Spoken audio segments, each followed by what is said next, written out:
நாளைக்கு நம்ம கெஸ்ஸூவில் பார்க்க போகிற அந்த செயின்ட் யாருன்னா, அவங்க இந்தியாவில் கேரள மாநிலத்தை சேர்ந்த முதல் புனிதை. கேரளாவிலேருந்து உதித்த முதல் புனிதை. கேரள மண்ணிலே பிறந்து வளர்ந்த புனிதை.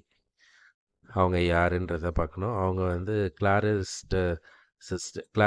கிளாரிஸ்ட் நன்ஸோட ஒரு சிஸ்டர். ரொம்ப அமைதியானவங்க, ரொம்ப பொறுமையானவங்க, ரொம்ப தாழ்ச்சியானவங்க.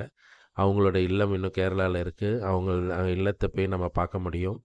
அவங்க பயன்படுத்தின பொருட்கள்லாம் அங்கே வச்சுருக்காங்க. மகா பெரிய புனிதை. யார் அந்த புனிதைன்றதை கண்டுபிடிங்க. பல புதுமைகள் அவங்கக்கிட்ட கேட்டு அவங்க மூலமாக நமக்கு கிடைக்குது. ஸோ ஆண்டவர் பிள்ளைகள் எது கேட்டாலும் பெற்றுக்கொள்ள முடியுன்றதுக்கான எவிடன்ஸ் இந்த புனிதர்கள் எல்லாமே. இந்த புனிதர்களை பற்றி நான் ஏன் சொல்கிறேன் டைரெக்டாக ஜீசஸை சொல்லாமல் அப்படின்னா, ஜீசஸ் தான் நம்ம எல்லாருக்குமே முதல். ஆனால் நம்மள மாதிரி எளிமையான வாழ்க்கை வாழ்ந்த சில பேர் அவங்க புனிதர் வாழ்க்கை வாழ்ந்திருக்காங்க. நாம் செஞ்சதுக்கும் அவங்க செய்கிறதுக்கும் என்ன டிஃப்ரென்ஸ்? நாம் செய்யாததை அவங்க என்ன செஞ்சாங்கன்றதை தெரிஞ்சுக்கணுன்றதுக்காக தான் இந்த யூடியூப் சேனலே. ஸோ அதனால் உங்களுக்கு தெரிஞ்சவங்களுக்கெல்லாம் இதை ஷேர் பண்ணுங்கள். இந்த புனிதர் யாருன்றதை செக் பண்ணி எனக்கு நீங்கள் கமெண்ட் பண்ணுங்கள். Praise the Lord.